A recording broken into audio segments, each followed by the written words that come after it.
There's a new doctor on the scene in the form of code, more importantly, as an algorithm, and it shows up in the form of artificial intelligence.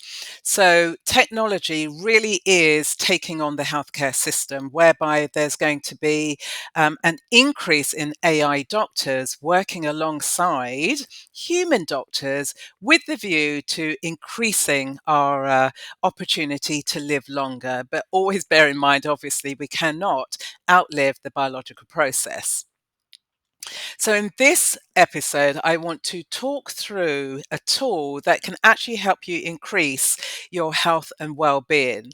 But before I do that, I am Bybreen Samuels and I help baby boomers reinvent themselves psychologically, practically, and technically so they can thrive in the third act of life. So there's a sector that's emerging, and it's the longevity sector, and it's with a view to looking at the surround sound world of us as we age, and particularly as us as baby boomers.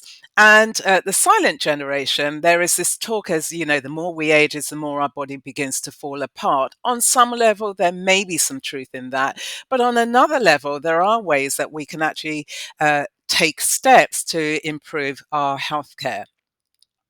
One of the things that I have come across, and I'm glad didn't happen, is the regulation in terms of the aging process being seen as a disease. I think that's a really poor narrative to be promoting in the world. And there was talk, fortunately, it didn't happen, that the World Health Organization had categorized aging as a disease. That is not the case.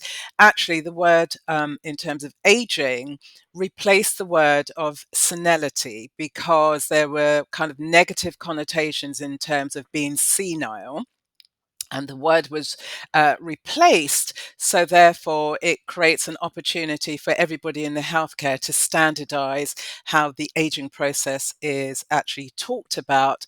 And it's a way to inform decision making. So, what can we do as we age to actually participate in our health care and so that we're increasing our well-being? There's an AI tool, an artificial intelligence tool in the form of young AI.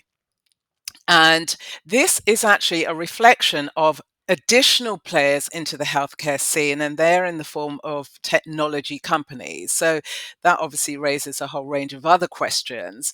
There are new players in the form of Google, Amazon, Apple, and Microsoft are emerging as these new players, and they are showing up in the form of wearable tech.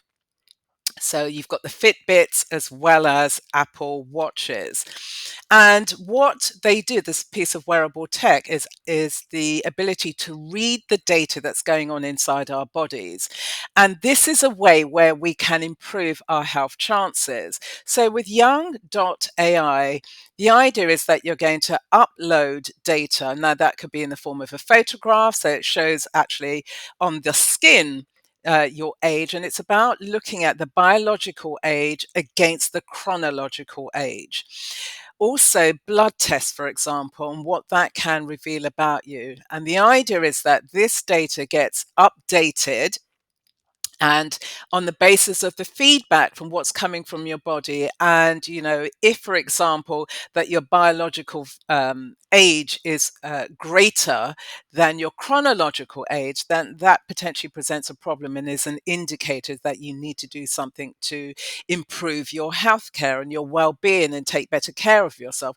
Hence this idea of participating in ensuring that you live as healthy as possible, but also in flow with the natural biological process. And then the reverse is equally true. If your biological factors, your biological age is showing up less than your chronological age, that means that there's an indication that you are aging in a far more healthier way. So when we're looking at how can we actually participate in improving our healthcare, these are some of the things that we can do. And there's technology that's coming onto the scene that's going to increase that.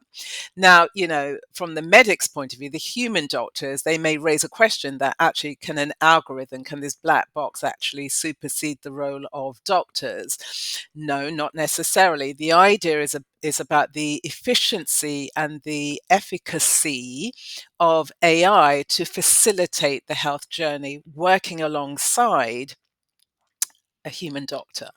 And what this does do is, because that AI can actually present data that's far more precise, which means that you're able to really personalize the well-being and the medicine that one may be needing to take, then what actually happens is that it makes the role of the doctor a lot more easier and frees up the doctor's time so that the doctor can act more as a coach, a mentor, spend time with us as humans, because they build up the emotional connection in a way that AI cannot at the moment. So this whole new um, direction about longevity. It's a new sector and it doesn't have any history. It's relatively new. It's not like the history of trying to find a cure for cancer or a cure for heart disease.